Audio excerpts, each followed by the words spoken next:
What's up, GW fans? I'm Celeste Norian from GW TV's Unstoppable. Welcome to Athlete Spotlight, where we interview athletes about what they are doing to make the most of these unprecedented times. Joining me today are seniors on the GW Women's Cross Country and Track team, Margaret Coogan and Kathryn Nohilly. You might have seen these speedy women competing at NCAA Mid-Atlantic Regionals, or have seen Nohilly setting 2 GW records for indoor track in the 800 and 1200 meter run. No big deal, right? Both women have made incredible strides starting their freshman year. Today, I'll be talking with them about their preparation for their senior spring racing season, what they hope to accomplish, and how they are staying connected with their teammates that are not in DC. My first question is for both of you. Running has been a part of your lives for a while. What does the sport mean to you? Margaret, you can go first. For me, running is just kind of like my norm. My whole family is runners, and I was kind of raised in the running world. Obviously, I played a bunch of other sports in high school and middle school and whatnot, but coming to college, I really found like my community on the team here. It's all my best friends, my roommates, the people I do homework with, the people in my classes too, the people I eat dinner with, people I train with. It's kind of encapsulated my entire world. So it's basically not only like having to do with running, but just my community in general. So. Yeah, similar to Margaret, I also come from a running family, so I was also sort of raised in the sport. And I definitely agree that to me, it's definitely like my outlet for competition, and then also just like the way that I've met some of the people that I'm closest to. Yeah, I get that. The team definitely seems to have very close family atmosphere. So my next question is, what's been your favorite team moment throughout your time at GW? Should I go? Yeah, you go. Okay. I think that last year cross country A10s was probably our best team moment. The whole season in general was really a step in the right direction and a step ahead for our team than how we performed in the past. It kind of felt like every meet of last fall, we just kept getting better and better and more motivated, and we were training harder, and we were communicating well, and we were supporting each other. And it all culminated at the last A10s meet where we lost to LaSalle, but like they had been our competitors the whole season, and we placed higher than we've ever placed before, and we had 2 girls in the top 10, and that was just, or 3 girls in the top 10, right? Mm-hmm. Yeah. And it was like the most amazing, empowering, fun, competitive, just the best experience that I've had on the team so far.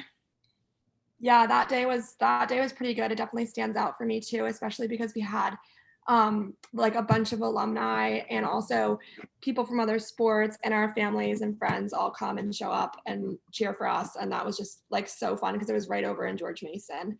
So it was sort of a little bit of a home meet for us, which was great. So who has been the most influential person during your athletic career and why? Kathryn, I'll start with you. Okay. I think probably the most influential person is, it's pretty obvious, but probably our coach. He's just really been there to support and help us build since I was here as a freshman, even from my recruiting experience. He's just the most supportive coach I've ever known personally, and he has really made this such a fun journey for everyone involved in terms of just getting better throughout my 4 years here. I would agree. I would say both of our coaches, Coach Matt and Coach Weir, obviously have been super influential and supportive. Like Kathryn said, on my recruiting trip, I kind of knew just from my meeting with Coach that GW would be a good fit for me. Obviously, I had met all the girls and been on runs with the girls, but he made me feel like I was individually very important and I was going to be focused on and I was going to be taken care of at GW. And he cares about everybody as a person before as an athlete. So, anything we're going through, I feel like Coach has been there for us regardless of just it being running or, at practice. So I think definitely Coach as well. So with in mind, your coach being an influential person in your running career, how have you changed throughout your athletic career? I can start with that. Yeah, I would say, I mean, on an athletic side, like I definitely started off thinking that I was more of a long distance runner, and this is kind of like running specific, but I've started to focus more on shorter distance events, and coach has really helped me to realize that that's more my strong suit. So that's been really fun to realize, and then also just becoming more confident and more competitive since being at GW, and really realizing that I love to compete, and finding that for sure. Yeah, I would kind of say the opposite for me. In high school, I didn't run cross country. I just ran track and I played soccer in the fall. So I was more of like a shorter, not short distance, but middle distance athlete. And then after coming to GW and working through all, the ups and downs of being a new long distance runner in college and trying cross country for the first time, I really found my stride in the longer distance, kind of opposite of what happened with Kathryn. But I don't know. I think that, again, like what Kathryn said, just really developing race tactics and how to be the best competitor, and not necessarily the fastest or have the best times or have the fastest workouts of anybody that we're competing with, but really just being a competitor and on race day showing up and being the best version of yourself. Coach has really inspired me to do that. That's awesome to have such influential people to make you the runners that you are today. So as seniors, what was your initial reaction when you heard that the season will be postponed? Margaret, I'll let you respond first. Yeah, I mean, not gonna lie, obviously super, super disappointing. But after, talking with the rest of the team and coach, and just waiting for the NCAA and the A10 to put out updates on postponed season or eligibility updates, I've kind of had to turn it around and look at it from a different point of view and see that, now I have the opportunity to apply to grad school and do a 5th year and get some eligibility back. And I have a whole nother year to train hard and get more mileage in and get better workouts in. I think we've been really inspired to use that as motivation moving forward. Yeah, I definitely agree with that. I think the most shocking thing was probably last spring, when everything sort of felt like it came out of nowhere, and that season got canceled. And then we were anticipating a little bit more having cross country this year canceled. So that took a little bit of the sting out of it. Obviously, it still sucks, but I think with that anticipation just came this feeling of, okay, here's this really big block where we're not going to be racing. So let's turn it around and change that into an opportunity to just train harder than we have before. With the coronavirus stripping away your cross-country seasons, how have you stayed connected with your teammates and continued to train despite being all across the country? We live in DC right now. We are seniors, so we're living off campus anyway. So we're here with a couple other girls in our team living in an apartment, which super blessed and lucky for that. Of course, we have our freshmen, our new freshmen, and our sophomores and our juniors are spread out throughout the rest of the country. We've tried to do our best being captains, keeping in contact with everybody. We have weekly team meetings with coach and with the guys team. And then we've kind of done our own private stuff on the side, like Instagram accounts that only we can follow, and, posting status updates for each other and sending in our Halloween costumes, and really just trying to connect on personal levels besides, like, hey, how's your running going? How's your training going? Because being on a team is so much more than that. And I'm sure they're talking to coach about their running anyway. So they probably want to talk to us about whatever else is going on in their life. So yeah, we've tried to do that a little bit as well. Yeah, the most interesting part has definitely been that a few of the newcomers and freshmen we've never even met in person before. So we, like Margaret said, we've been trying to come up with sort of creative ways to get to know people from afar. And also, one of the nicer things about running is that hopefully you can sort of keep training on your own at home. And we've tried to do some online stuff to keep motivation up as well.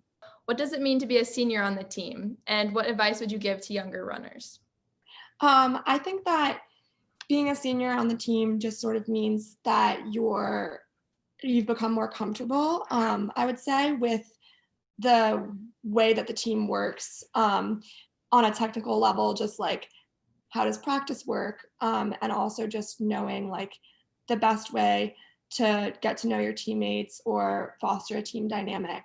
And for younger runners, I would say the advice I would give is just sort of to relax and that everything eventually comes into focus, and to just really to trust in the process, that the team already has. And if you put your faith in that and you trust that that's going to pay off for you, and really go all in on that, that's the best way you're going to see results. Yeah, I would agree with that. I would also add, being a senior on the team is a little different now, obviously because of COVID, but had we all been back, it's about showing them the ways and showing them where we run and fostering that competitive energy and fostering the desire to want to be on the team and to train hard and to want to be at practice every single day and race for your teammates and not just for yourself, kind of learning how to operate in an individualistic sport, but still with team motivation in a team culture and team atmosphere. And I would say advice for the younger athletes, I guess, would be to just focus on every day as if it's an opportunity to get better and less of like a chore to be at practice or a chore to be doing a workout. I'm sure that you each have goals for the upcoming season, as both of you set PRs in your junior season. So barring anything that prevents the upstart next year, starting with Margaret, what are you most looking forward to this season? For this season for track, like supposing that it does happen, I think I'm just most looking forward to competing with my teammates again and being in a race with my teammates again. I know track is more individual based and we're not really team scoring in an event necessarily, but just getting on the line next to people wearing the GW uniform is really the most motivating thing in the world. So I'm really excited for that. Obviously not sure how any of it's going to work with regionals or nationals, first round of nationals or whatnot. Would obviously like to make that if possible, but I don't even know, like the NCAA hasn't really put out much information on that. So just kind of focusing on getting back to racing and then doing the best that I can there in any circumstance that we have. So Yeah, definitely. I mean, at this point, any chance to get on the line again would be greatly appreciated, in any form whatsoever. But I would really hope that we'd get to have a conference championship on the track as well, because I think those can be the most fun in terms of knowing, yes, your teammates, but also like knowing your competitors. I think is super fun. So hopefully we get to do that this spring. Yeah, and I'm hoping I get to watch you in the spring. Well, thank you so much for your comments. Unfortunately, that is all the time we have. But if you're looking to see more of Margaret, Kathryn, and the rest of the GW women's cross country team, follow the team on Instagram at GWXC Track. If you want to follow along with this series, follow us at GWTV_unstoppable. And we'll see you soon, GW fans.